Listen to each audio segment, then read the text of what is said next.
From our free daily newsletter, the latest from podnews.net with Magellan AI. It's going to be much harder to get money from YouTube. In what the company calls the first significant change since 2018, YouTube has made it twice as hard to get into the YouTube Partner Program, which pays creators based on consumption on the platform. New creators applying for the program will need 8,000 qualified watch hours in the last year, which is double the amount that was required previously. Greg Glenday, the CEO of Acast, has given a statement to The Hollywood Reporter about Spotify's skip ahead ad skipping button. We do have some creators on the Acast platform who are not happy about this, and we will support them completely as they evaluate any recourse. Acast is working privately with Spotify to understand if we could have collaborated more on the rollout or positioning. I'm an AI voice from Wondercraft. Acast didn't give us a statement when we asked last week. Many stories are now appearing about Spotify's ad-skipping button, but some stories suggest it doesn't skip ads sold by Spotify. That isn't true. Our story specifically included a video with an ad on a Bill Simmons show being skipped by the tool, and Pod News understands that the feature is not targeted at competitors' ads.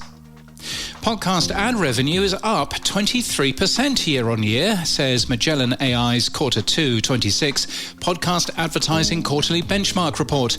The average ad load increased again, though. The average podcast is 8.75% ads. That's an average of 5.5 minutes an hour. There's a free webinar going through the data on August the 20th. Podcast analytics firm Bumper has increased pressure on Apple Podcasts to align with the rest of the industry after advising clients who are looking at the numbers of Apple Podcast plays to simply ignore them. In a blog post analysing several thousand episode plays on Apple Podcasts, Bumper suggests that the number literally counts the number of clicks or taps of the play button. iHeartMedia released its Q2 26 financial results. Podcast revenue was $162 million, up 20% year-on-year. Podcast revenue was 16.5% of the company's total revenue. iHeart also announced a video podcast deal with Disney Plus and Hulu, bringing new shows to the platform, starting with Hey Jonas.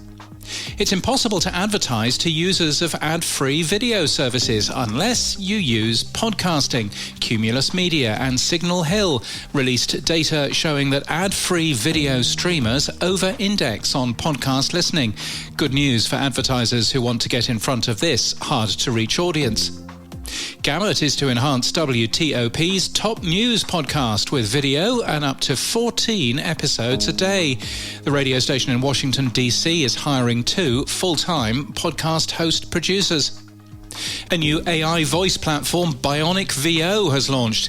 It uses clones of real professional voice actors rather than synthetic voices. The voice actors have chosen to license their voices on their own terms.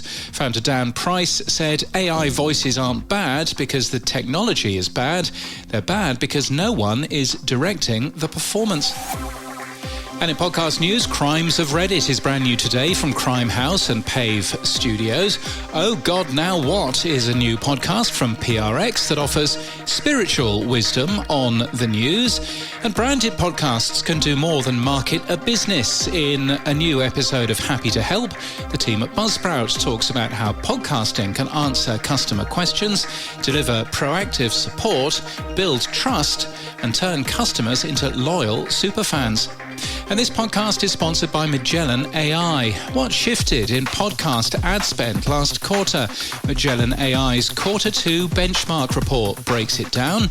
You can download the report now. You'll find a link in our show notes. And that's the latest from our newsletter. To read all the stories and subscribe for free, we're at podnews.net.